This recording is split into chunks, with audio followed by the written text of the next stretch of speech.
Hey, this is Marc from Caliban, and you're listening to the Brutally Delicious podcast.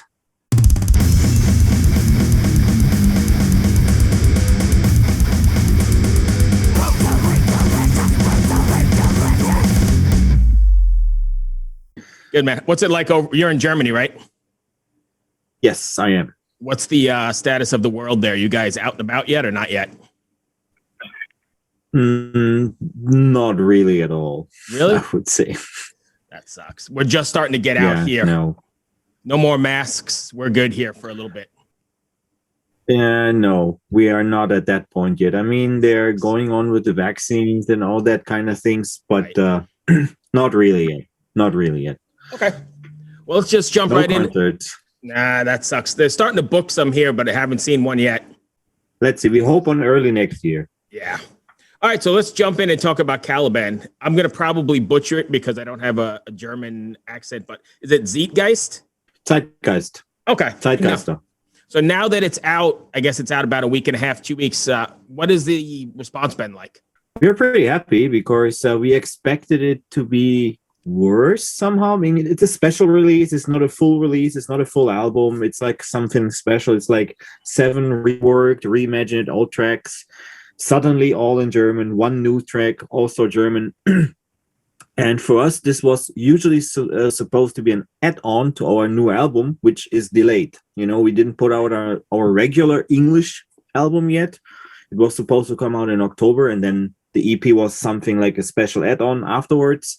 So, but we decided to keep the release of the EP.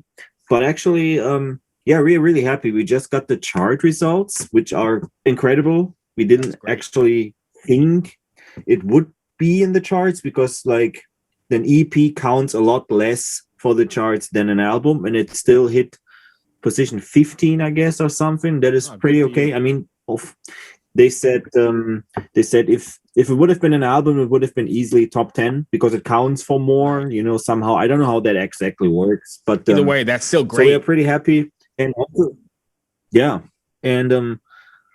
and also the response, which is more important for us from the fans, which seem to really like the vibe of the EP because it has a bit of an old school vibe mixed with the new kind of music we are doing. Actually, what we were doing in the last 2 albums.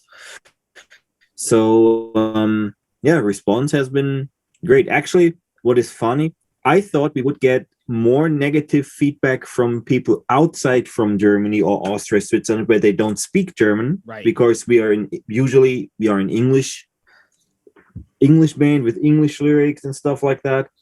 And actually, the people from, for example, America, Canada, doesn't matter, they are actually really into it, and actually more Germans complain about it. Really? That is somehow, I mean, of course, there are a lot of people who still like it because we always had one specific special song in German on each album, the last couple of albums, but still they were like, oh, I like them better in English and stuff like that. I mean, like I said, nobody has to worry. The next album which comes out will be English again, like back to normal. It's a special, but yeah, I expect it to be getting more negative feedback from outside of mother tongue German, you know, but actually it was the opposite. That was funny. What was it like trying to release a record with all this shit going on? I mean, it's got to be obviously it's a bit different, but how did it affect you and how did you have to work around it? Actually, to be honest, for us, of making it, recording it, mixing it, all that kind of process was not really different from the usual, because we always are, because we are not all living close to each other. We are like, the drummer lives like 2 hours from here, the singer is 4 hours from here, so we do a lot of things over the internet anyways. So I sit right now in my studio. That is where I mixed and recorded Zeitgeister also. Besides the vocals, they got recorded somewhere else. Right. So since I am doing it, I don't have to worry about going somewhere and be allowed to go there with certain restrictions and stuff like that, because I just sit in my studio and do it myself. So that there was no difference for us. And like writing was a bit different. I mean, I'm used to write my idea, like record my ideas, send it out to the guys by mail. They give me feedback and stuff like that. That didn't change. The only thing which changed is usually I am there when the vocals get recorded. But this time I wasn't. I was like here, and we did some Skype or Discord or Zoom sessions and stuff like that. And our singer was with our producer in Berlin recording it, and usually I go there too, but with the restrictions didn't allow that. So that was the only thing which was different. The rest actually was pretty much the same. When you're doing a Skype or a Discord or whatever you do, is there sort of a latency if you're trying to record like that, or are you just listening in? No, when they are recording, I just listen to it, like Gotcha. It's like usually because I'm the, let's call it the main songwriter, at least instrumental wise. Right. So I have certain ideas how the vocals should be and stuff like that they don't have to waste a lot of time. Like they work on something, send it to me, and then I'm saying, I imagine that totally different, so please record again, so that we avoided this. They told me their ideas, I told them what I had in mind, and then we talked about it. They recorded something while I was on the computer a bit, then I could listen and said, yeah, that's fine, keep recording that properly, I'm off, right, just to be sure that it's like in the directions which I had in mind, that they don't waste time or something. Does it ever create problems where you're kind of telling them how to do their part of it, or is that just accepted because you're writing and producing? I think during the recording of vocals, they always hate me. It never changed. They Right. always hate me. Right. Because I sometimes have very specific ideas, and then they record a chorus or something, and I was like, nah, that is not good at all, and stuff like that. They're seriously, it's so great. I was like, nah, it's not. Right. Oh, I hate you. It's like Right. I'm very, very specific sometimes, and I know that I can be very annoying with this, but in the very end, I think they're also happy with the result when it's finally done. And I said, that's how I thought it should. I mean, I'm not a dictator or something, Right. if they have a good idea, and in many cases, it's the mixture what I had in mind and what they created and stuff like that. But it's not always 100% this or this. Right. Usually it's like they record just sometimes something which is completely the opposite what I had in mind, and I say something, it should be this and this, and then they go work towards this direction until we're all happy with it. It's not like that I tell them you have to and there's no other way, it's just but I think that I can be a bit strict or annoying. I know that. So since you're the prime songwriter, then is there something you want your fans to walk away with after listening to a Caliban record? Some sort of message or feeling? You mean the Zeitgeister or in general? In general. Yeah, I mean, we play usually a lot of with like, how to say that, with opposites and like emotions and stuff, like very fast, very heavy. The vocal, the lyrics are very emotional, lots of times very personal. So I think the message is mostly up to our singer, what he wants to tell the world or something. For my part, it's like I just want people to be excited when they listen to the music, and like that it's somehow moving them in some way. There's, for me, because I'm not writing any lyrics, for me there's no message I want to send out somehow. That is up to our singer. Right. But I know that he has a couple things which are really important for him, and he also gets, in many cases, messages that some people really thought that the lyrics helped them through difficult times and stuff like that. I think this is something for him really important. That's why we don't only write, let's call it like political, like critical things, right, because he wants to put his personal message into there, because for him this is, I think, important to help somehow in certain cases. So we mix it up a little, like there's always has to be some kind of personal things. That's, I think, for him very important. Okay. So along those same lines, and sticking with writing, when you're writing, I mean, we can use Zeitgeist or however you pronounce it as the example. Are you writing the songs musically at how they will come across on stage, like how they will sound live? Or are you writing the songs for the song's sake and then worrying about live later? I actually write songs for the song's sake somehow. I want it to be a good song. This is what some of our fans sometimes don't understand, because we have always on each album a couple tracks we never play live.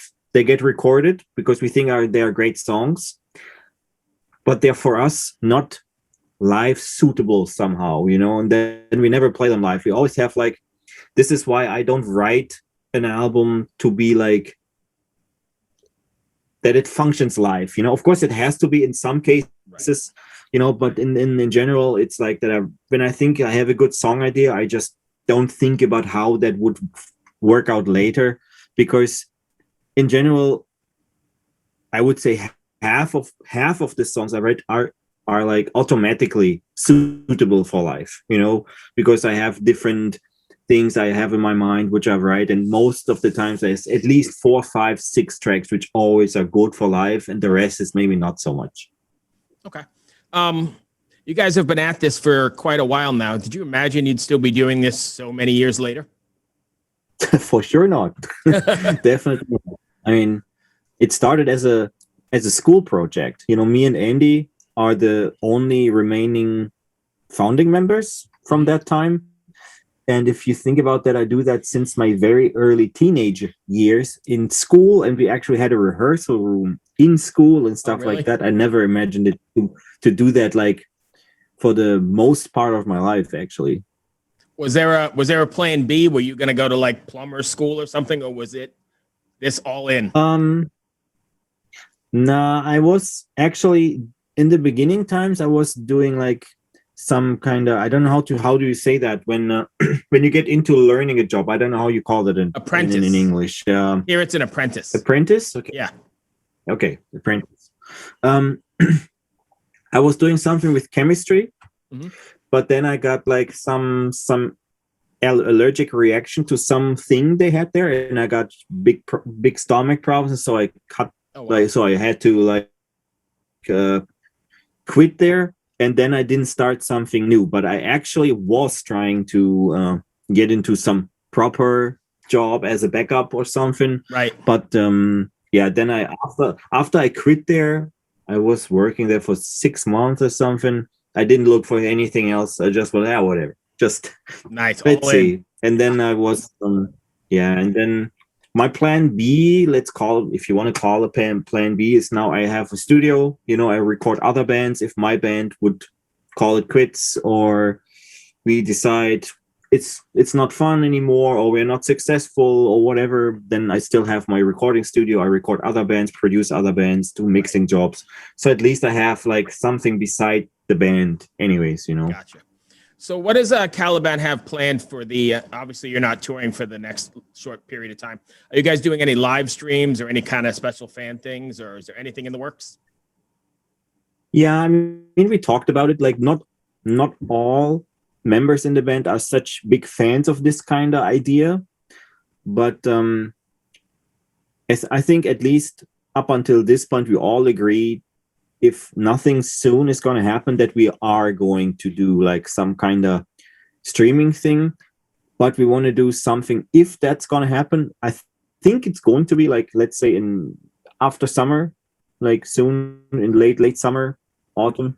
We wanted to do not just a concert, because we thought that is somehow a bit boring. We wanted to give like the fans some kind of different experience, that we have like, let's call it like an evening with Caliban, that we have like someone sitting down with us, asking questions. Maybe there's people on this stream which can ask questions to us, like there's like getting to know the members a bit. Then we have some guests, friends from other bands around, and which also can talk about old times, about like tour stories. Something, there's some insights, like a bit of a talk. And then we have the concert, and maybe the people can see how we get ready for the concert, how everything is, and what we do after the concert. If we maybe after the concert maybe go someplace to have like a dinner after, and then have a little chat after the concert with the people, like a whole evening thing, like 4 or 5 hours or something, not just the concert.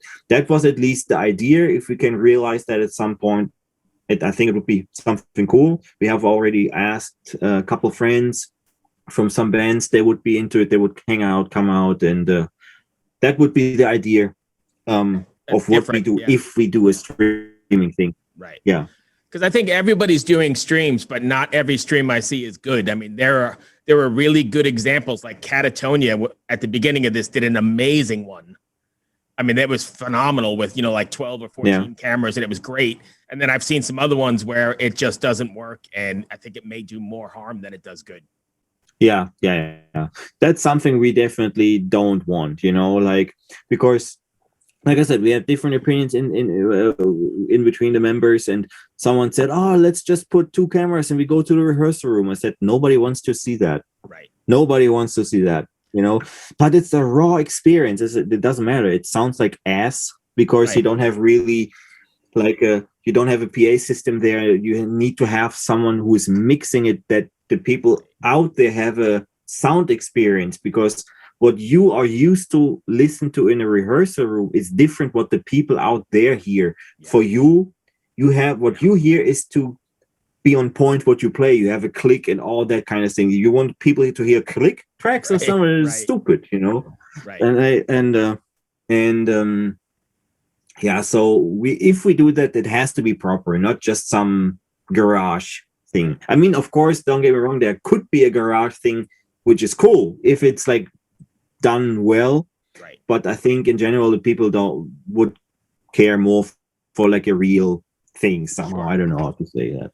No, I think you're 100% right. That's all I've really got. Did I miss anything you want to cover? Oh, no, if you don't have any more questions. I think that's pretty good. I'm in the States, in Richmond, Virginia. Virginia. We've been there. We hope to come back there soon. Have you guys been here? Yeah, we have been touring the States like 7 times, 8 times in the past. It has been a very long time since. I think 5 years we didn't come there, or 6 or something.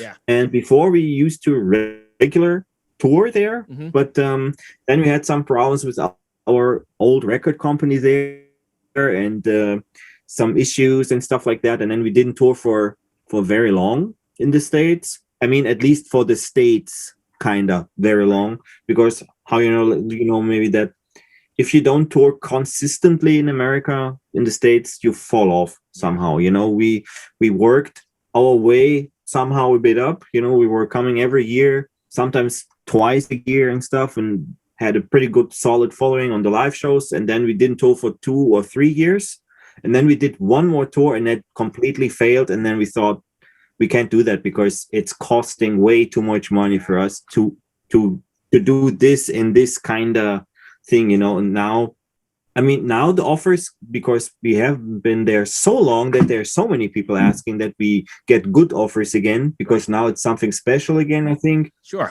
But like, let's say 5-6 years ago, we got offers for a tour, which would be like playing one festival here, one festival here or a whole month there. And we all have families and stuff like that. And we couldn't really justify that to tell our families, I'm going to be away for a month and I'm earning this, which I'm earning in one day when I drive 100 kilometers down the road, So it has to be reasonable somehow. We don't need to get rich or some bullshit from American tours, because we really liked touring there. At least if you can cover costs and make some extra money to cover like 2-3 month bills at home, that would be fine. But the offers are back up there, and as soon as it's possible, maybe with the upcoming album, our new album is going to come after Zeitgeister, the English new album. Right. It's going to come, I would say, let's say between November and March, somewhere there. Right. Somehow, whenever we see tours are possible, then we going to put it out. I have to still mix it. I mean, it's already, everything is recorded. I still have to mix it, and we have to set the release date and stuff, but we set the date as soon as we know touring is possible in a normal way. And then we're going to put it out, and then we try to come back to the States too. Perfect, my friend. Thank you very much. I appreciate your time. Thank you. Hey, good luck with the... Was the recording okay? Because I had some internet cut out. No, fine? It sounded pretty good here. I'm going to go back and make sure everything's good. So that's why I record them, and then I'll fix them all up. It'll be perfect. But I appreciate you taking the time. Go ahead. If you have issues, if there's something wrong, then write to Century Media again. I can do a backup if there's something wrong. Okay? Awesome. Okay. Be well. Good luck with the record, and hopefully we'll see you in the States sometime soon. Thank you. Have a good Take day. care. Take care. Bye-bye. You too, my friend.